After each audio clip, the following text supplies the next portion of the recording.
Olá, tudo bem por aí? Nós estamos começando mais uma edição do nosso programa Facilita Araras, uma produção da Associação de Engenheiros e Arquitetos de Araras. Obrigado sempre pelo carinho, obrigado pela audiência. Nossos convidados de hoje, a Lise Sampaio, que é engenheira florestal, e também o Vladimir de Sá, que é engenheiro ambiental. E o nosso assunto de hoje é a crise da água e também o reflorestamento das cidades. Olá, Lise, como vai? Tudo bem? Tudo bem, boa noite. Legal. E aí, Vladimir, tudo bem? Boa noite, Santiago, tudo bem? Hoje melhor porque está chovendo, então nós estamos muito mais felizes nessa data, tudo bem. Eu quero falar sobre a crise hídrica, né, que é o maior problema enfrentado hoje pela região sudeste, né, que é onde nós estamos. E a região sul, por exemplo, está chovendo muito, né? A região norte do país sempre choveu bastante, né? Lá, inclusive, em Rondônia tem o antes da chuva e depois da chuva, né? E a região nordeste, em alguns pontos chove bastante, em outros pontos não chove, tem a questão da seca também. E o Vale do Jequitinhonha, que é aqui em Minas Gerais, região sudeste, é um lugar que sempre teve muita seca. E a pergunta que eu faço para você, por que essas condições em todo o Brasil atípicas, né? Sendo que o Brasil é um país bastante tropical, mas em alguns pontos chove, em outros pontos não chove. O país é um território muito vasto, né? E muito diverso de relevos e vegetação. A gente tem 6 biomas. Então, cada tipologia florestal, cada bioma transpira e reage de um jeito com a atmosfera, né? Então, por isso, algumas regiões têm mais chuvas do que outras, algumas regiões têm mais rios do que outras, né? O relevo favorece. Enfim, é muito difícil a gente explicar certos fenômenos da natureza, porque ela é cíclica mesmo, ela tem suas variações, mas é fato que o clima está mudando, né? Aquecimento global, isso aí já está mais do que demonstrado, então o país sofre também, né? Com coisas que acontecem em outros lugares, afeta aqui a gente também. Há 10 anos atrás se falava nos fenômenos Laninha e El Niño. Eles existem ainda, estão presentes na nossa natureza? Com certeza, e esse foi, acho que o mais forte, né? É o Ninho que teve, e tanto é que a agricultura está sofrendo muito com isso, né? No sul, principalmente, que sofre mais, que está mais perto, né, de onde vem. Então, ali perderam-se muitos hectares de plantios por conta desse fenômeno que veio acentuado esse ano, acho que por conta de aquecimento global mesmo, né, o efeito estufa que tem aumentado. Ô, Vladimir, a gente está pertinho aqui, né, da divisa com o Paraná, né, cerca de 600 quilômetros. E o Paraná para baixo, região sul, está chovendo muito. E parece que assim, de 600 quilômetros para cá, a chuva a dá com pau. E para cá, do lado de cá, não tem chuva de jeito maneira. Por que isso, assim, variavelmente acontece? Lembrando que a água realmente é um ciclo, o ciclo hidrológico. Então, nós não produzimos água e nem tampouco deixamos de existir água. O que nós mudamos são condições climáticas. Então, assim, em lugares tipo o Sudeste, que era muito favorecido com águas devido a essas mudanças. E essas mudanças nós estamos falando na intervenção humana, antropológica. É uma situação que isso acaba mudando esse ciclo da água. Então, assim, a água deixou de existir? Não, porque ela é um ciclo. Se houve a evaporação, a transpiração, né, então a precipitação também vai existir. E isso nós estamos enxergando. Então, nós estamos enxergando o sul chovendo muito, devido a essa questão, devido a essa mudança. Mas não é que faltou, a água não deixou de existir. Então, a água não se produz, a água não se falta, ela é um ciclo completo. Mas o que muda é a condição onde ela está, é o favorecimento da onde vai ter precipitação. E é uma questão muito ligada à antropologia. A água, a quantidade de água que tem no mundo é a mesma desde que o mundo é mundo, né? Uhum. E aí, conforme a população foi aumentando, as cidades aumentando, o que acontece? Você tem que dividir essa quantidade de água com mais pessoas, né? Então, hoje a gente tem 7,2 bilhões de pessoas e em 2050 estima-se que aumente para 9, alguma coisa bilhões de habitantes. Então, como é que essa quantidade de água aqui sempre foi a mesma? Porque ela chove, cai, chove. Então, assim... Mas esse consumo, daí não desaparece dessa quantidade? Não, desse ela cálculo, por exemplo? Sempre vai ser a mesma quantidade. Só que a gente está poluindo, então a quantidade de água potável é que diminui. Né? Mas a quantidade de água em si não é um ciclo, né? A água em si, você está dizendo que ela já tem a produção necessária, né? Ela não se autoproduz um pouco mais ou isso não ocorre? Não, é difícil. Então ela está diminuindo, porque nós estamos consumindo. Isso, ela pode diminuir. Ocorrem processos químicos, sim, de produção, mas isso é mínimo na escala, né? Então, a gente está destruindo, poluindo a água que a gente teria, né? Só para vocês entenderem, uma escala, por exemplo, 75% do mundo é água. Só que nem toda, esse 75% é potável. Sim, tem a água salgada. Se a gente pudesse colocar a água do mundo num balde, por exemplo, só uma colher de sopa seria o representante na escala da água potável. Então, é muito pouca água potável que a gente tem. E a pergunta que eu faço é por que a gente ainda lava carro e dá descarga e lava calçada com água potável e não água de reuso, né? Ô Vladimir, você acha que um dia o Brasil vai dessalinizar a água? Precisará passar por esse processo? Acho que antes de chegar nesse ponto existem outras medidas a serem tomadas, mas já existe esse processo. Pelo menos o projeto de se fazer, que é fazer isso em Santos ou na Praia Grande. Mas o problema não é exatamente isso. Retirar sais da água não é um processo tão difícil, é a manutenção que é muito difícil. Então, imagina a que custo chegará isso. Imagina uma água bombeada de Santos ou da Praia Grande, né, do litoral sul, até a capital. Quanto isso não custaria? E só para complementar um pouquinho, quando você comentou em questão de produção de água, a água ela muda de estado. Então, às vezes, quando a gente vai diretamente falar, mas por que a água mudou? Ela mudou porque ela mudou de estado físico. Então, assim, onde a gente tem... O que seria essa mudança de estado físico? De gelo para água. Então, se nós temos um lugar onde está derretendo o gelo, né, as calotas, e isso faz com que a água aumente. Mas não é que existiu água ou se produziu água, mudou o estado físico da água. Né? Então, no estado físico, a gente fala... Né, do gasoso, o líquido e o sólido. Então, essa etapa de passar do sólido para o líquido, que é, né, a fusão, que é o derretimento do gelo, e isso acaba implicando no aumento do volume de água. Então, por isso que os mares, por exemplo, estão subindo, aumentando o volume de água. Mas não é que produziu água, mudou só simplesmente o estado físico da água. Na Argentina, por exemplo, tem ali a Patagônia, né? Que tem uma grande geleira que todos conhecem, né? Até motivo de matérias aí de muitas redes de televisão, né? Muito bonito. E aquilo no verão, né? Se é que tem verão naquele lugar, aquilo não vai um dia derreter tudo? Dentro das condições atuais, talvez não, porque a natureza já coloca isso de forma precisa. Mas ela tem diminuído. É fato, né? Já tem observado que os gelos no mundo inteiro, né, têm derretido e aumentado o nível dos mares. Mas até que ponto se vai derreter tudo? Eu acho que derreter tudo é impossível, acho que não vai chegar a esse ponto, né? Eu tinha um professor de ecologia na faculdade que ele falava que, aliás, a gente está caminhando para uma próxima era do gelo, só que, claro, isso vai demorar muitos anos.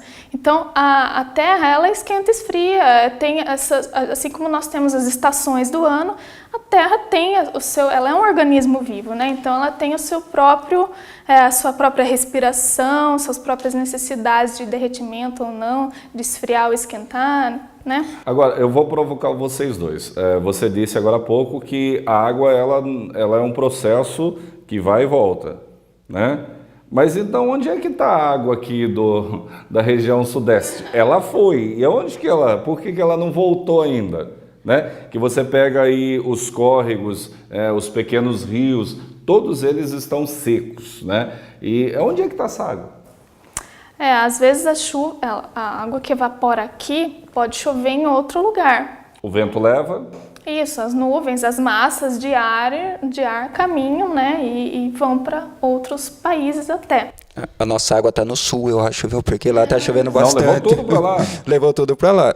O normal é ventos saírem, né, da Patagônia e virem, né, frentes frias chamadas, né, e vem ventando, sobe naturalmente, tem a frente fria. Só que parece que está o inverso, né? Parece que está o inverso. Por quê? Eu acho que a gente tem essa sensação maior de seca por conta do aquecimento, né, de estar evaporando muito mais rápido do que realmente era para evaporar. Então, a primeira camada de água ali, ela seca muito rapidamente, então já dá essa sensação. E como está tudo muito poluído, o disponível está baixo, então dá mais ainda a impressão de que, né, aonde que está isso daí.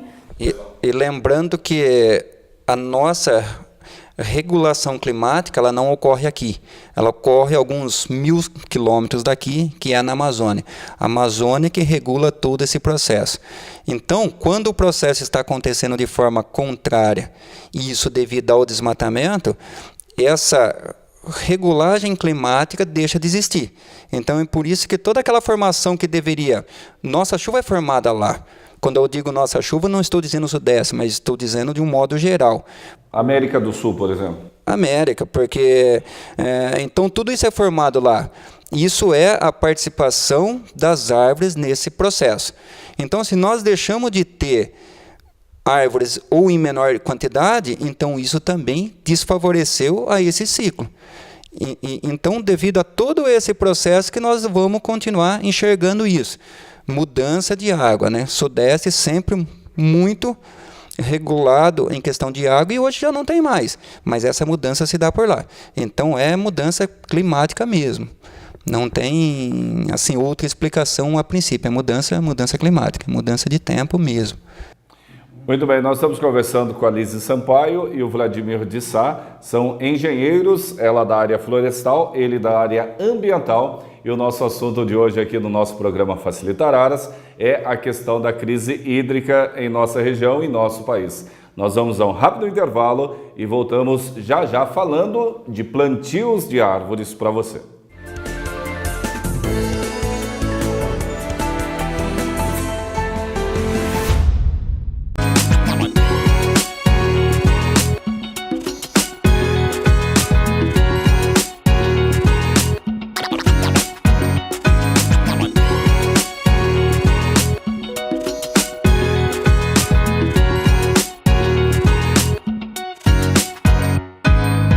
Olá pessoal, eu sou o Santiago Lourenço e esse é o Maxwell Colombini. E agora nós estamos também aqui na Rede TV com o programa Facilitar Araras. Um programa na área tecnológica, voltada na área de engenharia e agronomia, principalmente a você, telespectador. Todas as terças, às 19h30, com reprise aos sábados, às 16 horas. E nos vemos lá. Conheça os serviços da SAEL, Engenharia Elétrica, Projetos e Assessoria Técnica. A SAEL oferece projetos de rede de distribuição elétrica, iluminação pública para praças e jardins e acompanha a sua obra do início ao fim. A SAEL possui projeto de sistema de proteção contra descarga atmosférica e estudo de proteção sobre corrente de média e baixa tensão. Os profissionais da SAEL fazem análise sobre a conta de energia elétrica e prestam orientação técnica para construtores e prestadores de serviços. Projeto elétrico para residências, comércios e indústrias é com a SAEL. Rua Consolação 277, Belvidere, Araras. Fone 3351-2530.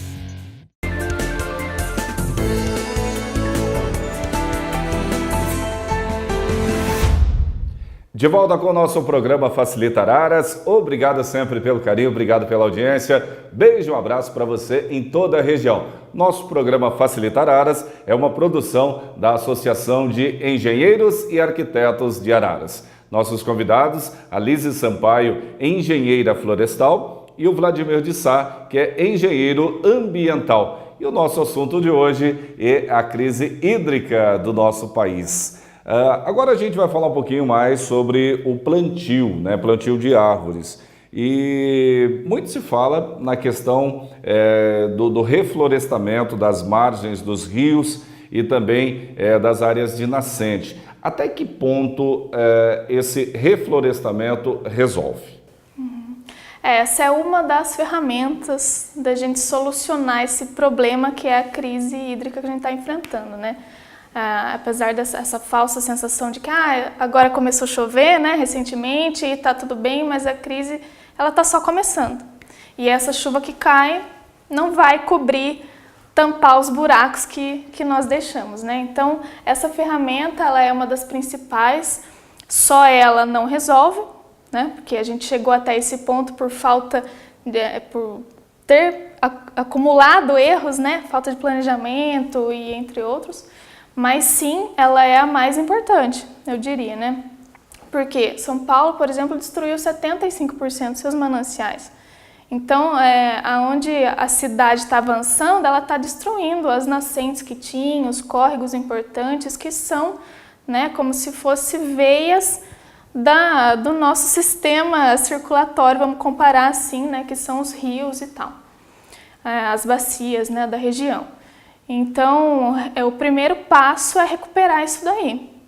Com mudas de espécies nativas do local, né? Tem que saber escolher bem essas espécies para que você não prejudique mais ainda o sistema, ver que tipo de solo que você está, qual espécie vai se adequar melhor, qual espécie vai trazer mais fauna, e a fauna mesmo vai te ajudar a manter esse plantio, né?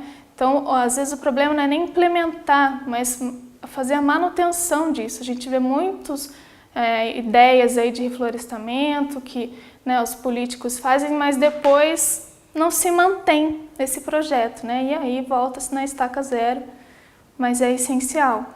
Falta uma política ambiental no país, Vladimir? Sem dúvida. Eu não vou abranger tanto assim, porque existem normas, existe lei, falta o cumprimento da lei. Né? Então, assim, existe o CONAMA, existe dentro do Estado de São Paulo a CETESB. Então, as leis, elas existem, mas muitas vezes falta o cumprimento dessa lei. Eu, da área ambiental, né, nós assessoramos empresas e, né, na questão ambiental. Então, quando isso passa por nós, por exemplo, nós fazemos cumprir a lei. Quando alguém chega até nós pedindo para que se faça algo correto, nós colocamos as diretrizes de como deve ser feito corretamente. E certamente dentro dessas diretrizes não vai ter problema de impacto, porque justamente por isso que existe a lei. Em alguns casos poderia ser diferente, poderia mudar? Poderia. Mas nós temos um modelo que já segue muita coisa, que muita coisa poderia ter feito. Agora, assim, só que nós não podemos levar uma legislação para quem não quer ser acessível a ela. Então, se alguém vai fazer uma intervenção numa área de APP, por exemplo, e ele não procura um profissional para fazer, ele pode estar fazendo de forma errada. Então, assim, foi falta da legislação? Não, a legislação existe. Foi falta de quem fez aquele planejamento, aquela intervenção, de não ter buscado um profissional para que se cumpra de forma correta. Então, assim, muitas vezes, o empreendedor ou quem seja, às vezes ele tem medo, não, mas a legislação vem para me punir. Legislação não vem para punir ninguém, legislação vem para se fazer de forma correta. É o mesmo que você está andando com o seu carro e você passa numa velocidade excessiva por um radar. O radar está lá para punir você? Não, ele está para regulamentar a velocidade. E é isso que nós fazemos, é regulamentar uma intervenção, uma obra de forma correta. Mas se essa pessoa não vem buscar, então não tem como. Então não podemos simplesmente citar que existe falha. Existe falha também de quem quer fazer alguma coisa. Né? Então, esse é um grande problema, mas a legislação existe. As cidades hoje, elas estão arborizadas, Liz? Como é que é? Devidamente? Devidamente não, né? A escolha das espécies, começa com a escolha das espécies. Eu tenho observado, né, a gente que sabe um pouco de identificação botânica, observa algumas espécies que são exóticas, que nem são nativas do Brasil, nem são nativas desse bioma, e eles usam como arborização urbana, e elas trazem pragas, doenças que atacam as nativas, então fica uma competição assim entre as espécies e não um sistema harmonioso, né? Há muita falta de desse planejamento de, primeiramente, escolher que espécie que eu vou colocar. Então, isso já causa um problema grande, porque não vai ter sucesso posteriormente. Pelo contrário, vai trazer doença, vai trazer problemas, né? Algumas cidades, sim, estão bem arborizadas, né? Curitiba, por exemplo, foi... É um exemplo, né, para o Brasil, né? Cidade Jardim. Exato. Então, assim, ela tem mais que a ONU, geralmente, ela recomenda uma metragem, se eu não me engano, são 25 metros quadrados de área verde na cidade por habitante para ser, digamos assim, saudável o ambiente, né? Para ter uma qualidade do ar melhor. E Curitiba tem, acho que 51%, 51 metros quadrados de área verde por habitante. Então, já é algo que extrapola o limite da ONU, então, por isso que lá a qualidade do ar é excelente, lá chove regularmente, que tem esse equilíbrio, né, no ecossistema, assim, consegue se conviver melhor. A gente percebe, Vladimir, que muitas pessoas, em vez de plantar uma árvore, elas derrubam árvores, né? Ela vê que a árvore está na frente da casa dela, sujando a calha, ou de repente ela mudou a posição ali da garagem, aquela árvore passou a atrapalhar de alguma forma, ela arruma um profissional lá, vai lá, mata a árvore, joga, né, alguns produtos na árvore e mata a árvore. Depois tem um motivo para que a prefeitura vá lá e retire essa árvore, né? Ou de alguma forma contrata um profissional que vai lá e corte a árvore. Com o aspecto, né, e olhando por esse lado, em vez de nós caminharmos para frente, nós estamos no caminho reverso, né? E a grande questão é que quando ainda se olha para a árvore, olha por um motivo bem direto, ela vai fazer sombra. Só isso? E às vezes é para isso. A pessoa planta uma árvore lá na calçada, mas vai fazer sombra. E aí ele planta uma espécie que tem raiz muito superficial. Aí quebra toda a calçada dele, ele vai ficar nervoso. Não, quebrou toda a minha calçada aqui. E a culpa é da árvore daí, não de quem escolheu a espécie errada. Então, o grande problema é esse.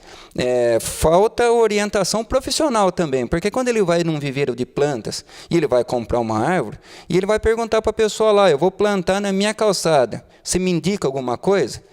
Se tiver uma árvore sobrando lá, vai ser a indicada. E não é a que deveria ser plantada. Então, é o caso que a Lise citou. Se você vai plantar numa calçada, procure uma espécie que seja específica para aquele local. Aí você não vai ter problema com ela. Ou, de repente, ele planta uma árvore que ela segue os ciclos. Na primavera, ela está só com flor. Essa flor vai cair tudo. Aí ele vai ficar nervoso porque vai ter que limpar a calçada. E pior, ele vai limpar a calçada jogando água com a mangueira. Aí são dois problemas, a árvore e o gasto de água. Então, assim, é toda uma questão de olhar, de fazer um planejamento. Eu quero plantar?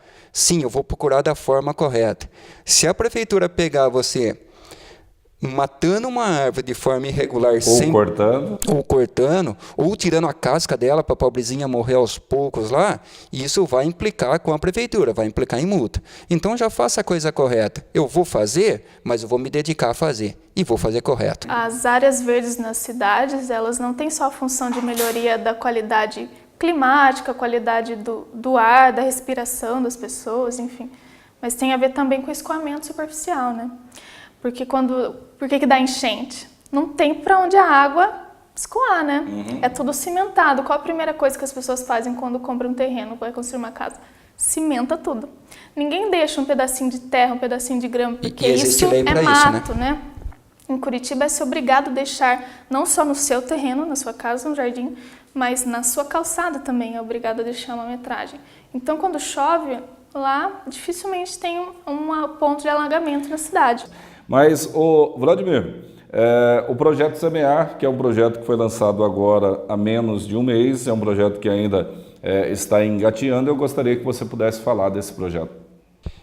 Eu vou falar um pouco, mas eu vou falar como ele se iniciou.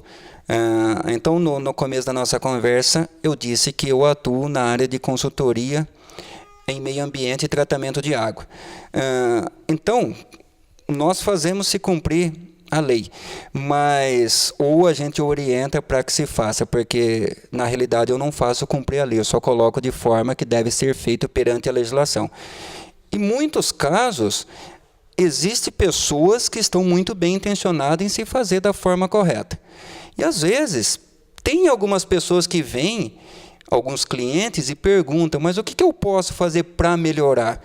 O que eu posso fazer para melhorar isso aqui, a não ser simplesmente estar enquadrado num artigo, num artigo de lançamento?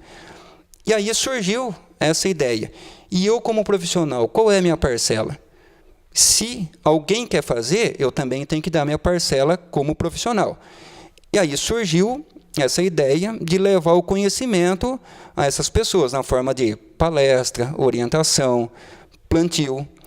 Mas nós que não somos jornalistas, é muito difícil ter esse espaço que você está nos cedendo aqui hoje. Então, em primeiro momento, agradeço a você por esse espaço, porque é importantíssimo, e daí nasce o projeto Semear. Então, aí nós estamos levando o conhecimento, aí nós estamos ensinando, e vamos fazer da forma correta. Vamos fazer um plantio de árvores? Vamos fazer, mas vamos orientar aonde que vai ser feito, qual espécie vai ser feita.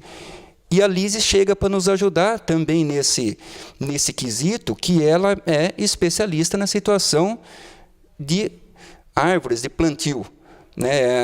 O engenheiro ambiental, ele é muito mais voltado a resolver um problema já estabelecido. O engenheiro florestal, ele já tem mais esse planejamento. Então, ela chega para nos ajudar. E o projeto Semear é isso. E é um projeto que nós não queremos que ele fique só no papel. Nós queremos ir a campo, queremos fazer acontecer. E por isso nós estamos lançando. E com um detalhe, nós não temos vínculo com ninguém, nem com a prefeitura, nem com empresas, nem com a minha própria empresa, não existe vínculo nenhum. A minha parcela é como profissional.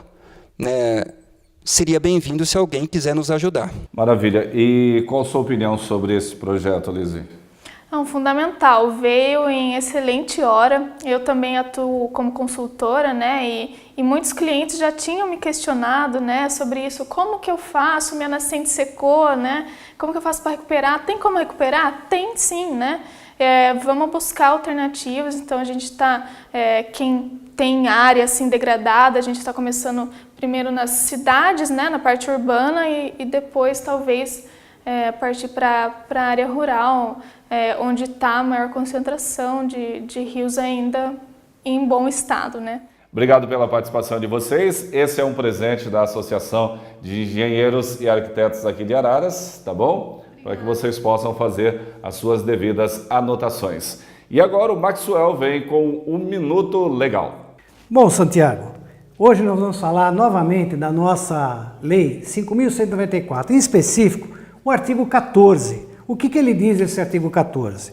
Nos trabalhos gráficos, especificações, orçamento, pareceres, laudos e atos judiciais e administrativos, é obrigatório, além da assinatura procedida do nome da empresa, sociedade, instituição ou firma que interessarem, a menção explícita do título profissional que os subscrevem e o número da carteira profissional. Ou seja, traduzindo, para você que está nos assistindo, todo trabalho contratado de um profissional, ele tem que ser necessariamente colocar o nome dele no final, dentro disso, abaixo dele, a titulação dele, por exemplo, engenheiro civil, engenheiro mecânico, e o número do CREA. Sem estiver isso, legalmente ele não é um documento hábil. Está assim nessa nossa legislação profissional, que é a 5.194. Então, gostaria de que vocês prestem muita atenção nisso para evitar maiores problemas. É isso aí, Maxwell. Estamos encerrando o nosso programa Facilita Araras e até um próximo encontro. Até lá.